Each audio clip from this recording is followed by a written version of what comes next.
What's up, folks? Johnny Lee Reinoso here with Don't Admire, Acquire. Thank you for stopping by. Thank you for spending time with me, consuming the content. And I hope, as I seek to do this, I hope that what you're gaining here is fantastic, relevant, key information that's helping you in your business today, that's impactful in your game today as you're trying to become your full potential. It's all about acquiring the skills. It's all about acquiring the necessary tools that are needed in order for you to win in the game of sales, in the game of business, in the game of life, right? So for those entrepreneurs out there, those startups, for those of you who are in the game of sales that are trying to win, that are trying to gain somebody else's attention and persuade them to take action in the direction that you want them to take, which is all about selling, then I'm talking to you. The video's for you. I was working with a group of people, and the one thing that we were focused on is how to improve and how to optimize and how to capitalize utilizing today's technology to help us close the deal, to help us sell more. And again, if you follow my content and you listen to other things, you know that I'm all about acronyms. I want to know right away what could help me win, what could give me a great acronym that I could get it, I could remember it, right? And I hope that this brings value to you because acronyms should be easy for you to recall. So when you think about video conferencing, when you think about selling in the game, in the world that we're in today, okay, if you watch this video, hopefully in 2021 or 22 or 23, yes, right now, present in this moment, we're dealing with this coronavirus, okay? And what had happened, this coronavirus has forced businesses like myself and others to accelerate the usage of technology, the usage of innovation, of what's at our fingertips, right? So now selling in person is not going to happen, but selling over the phone, selling via video conferencing is the way it's going to work today, which is still extremely impactful, okay? And it should bring great value to you. So taking it back one step and looking at this acronym, I said, how do we impact being the acronym, how do we impact when we're trying to gain trust, when you're trying to exchange the emotion of certainty to the prospect, to your buyer on the other screen, on the other line, if you will, okay? So the acronym stands for some great words, so I want you to take note, go back and watch this video again, because I want you to remember this as you're preparing for going into these meetings, whether it's a first meeting or a follow-up meeting or even a closed meeting, and you're going to share information, you're going to share screen, you're going to share your PowerPoint, your deck, whatever you call it, you want to make sure that this acronym comes to mind. Point number one, you want it to be I for interactive. You want your PowerPoint, your presentation, and the time you spend with that prospect to be interactive, okay? Why do you want it to be interactive? Because you want to gain their attention, because you want to keep them focused. Folks, we're at home. Well, I'm at my office right now, but most of the people that I speak to, even, I had 3 conference calls today, back to back, out in California and one in Canada. And when I'm speaking to these executives, when I'm speaking to these leaders, these business owners, these entrepreneurs, 2 of the 3 were at home. So what happens when you're home? Even if you have a great office and you have a nice, separation from you and the family or other things around, when you're home, there's what? A lot of distractions. So when you create a PowerPoint or a presentation that is interactive, you're gaining their attention. So the second point is mitigate, okay? Don't worry about the spelling. It's mitigate. You want to mitigate the risk of them being distracted. You want to mitigate the risk of them getting pulled in different directions. So point number one is you want your PowerPoint to be interactive because that helps mitigate the distractions that's happening around them. Okay?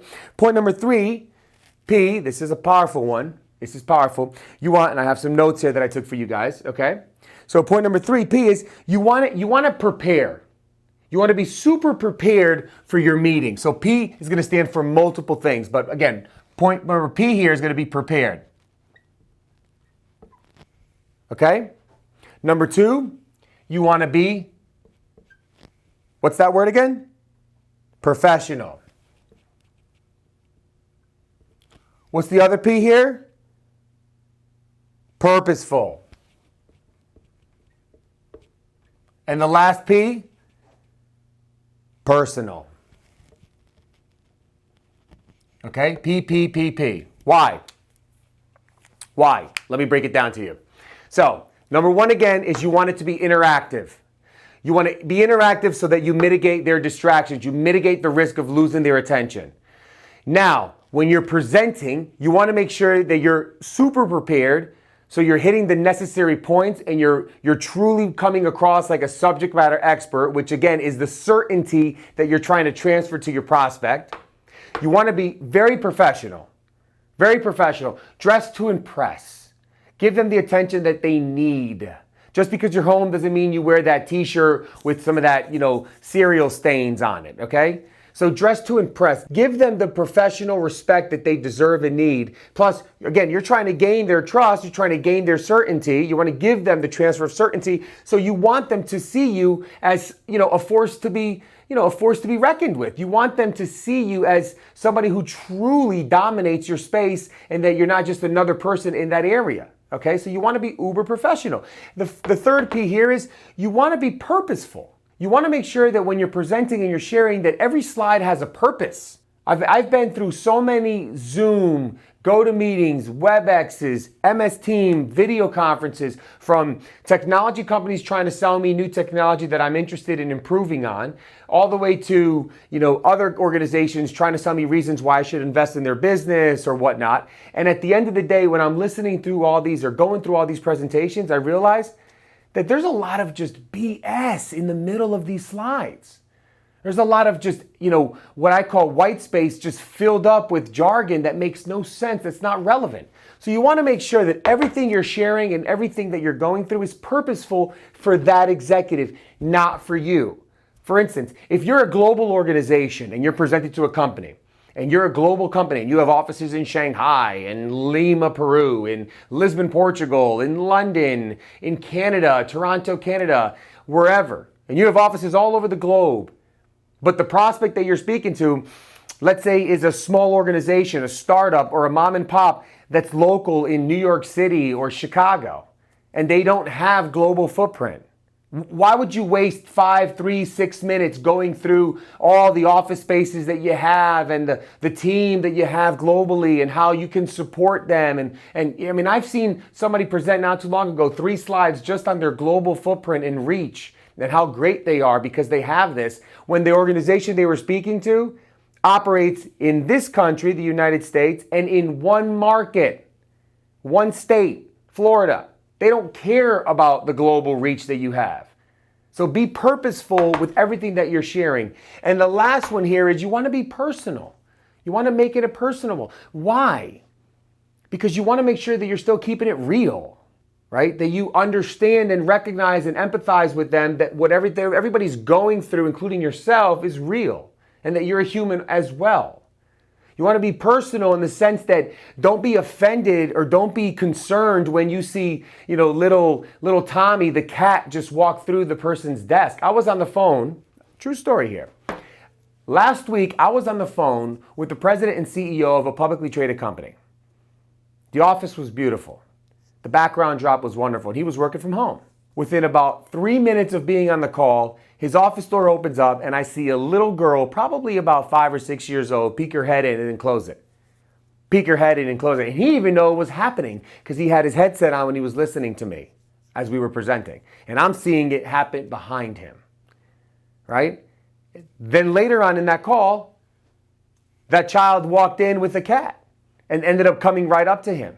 And he apologized for it. And I could have said, oh, no worries, just take a minute, and been a little bit more like kind of slightly aggravated because he was being interrupted and kind of slowing our flow. But absolutely not. I took light to it. I made it personable. What's her name? It's beautiful. It's wonderful. That's a beautiful cat. It's a great family. This is beautiful. This is great. Remember, folks, these folks are welcoming you into their personal space. Whether you're there in person or by video, you're in their personal space. Have respect.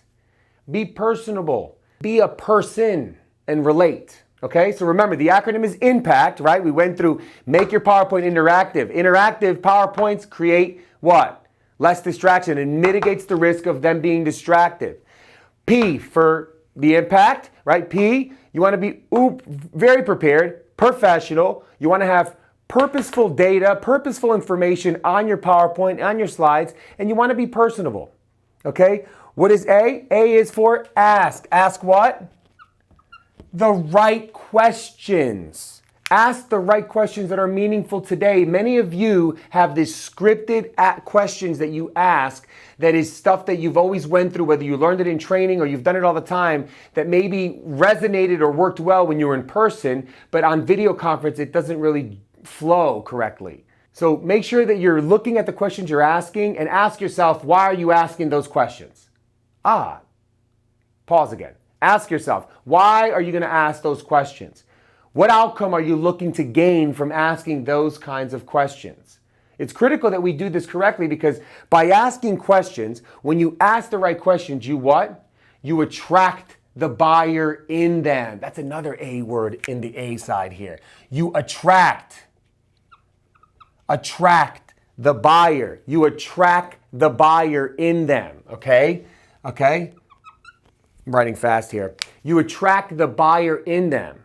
You want to gain that DNA, that buyer, that persona that's inside of them. By doing that, by asking great questions, creating a level of certainty. It's important here.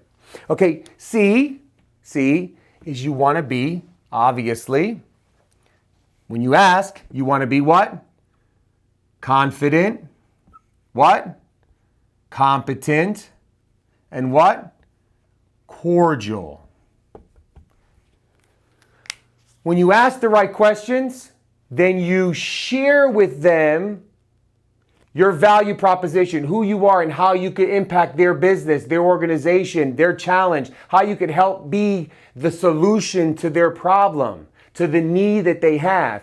But you could only do that if you articulate that. Now you can look back at a video that I have called SEO, which is speak authoritatively, listen empathetically. That breaks it down also very, very well. But I wanted to give you this acronym, which is critical when doing these video conferences, right? So C stands for confident, C stands for competent, and C stands for cordial. You want to be very confident and competent when you're sharing with them what the solution is, which is what your product or service is. You want to do it extremely competent by talking about some of the data, some of the technical aspects of the solution, right? Remember when I talked about storytelling? Give them that story that allows them to experience what they should expect when they implement or use your product or service. And then you want to be cordial.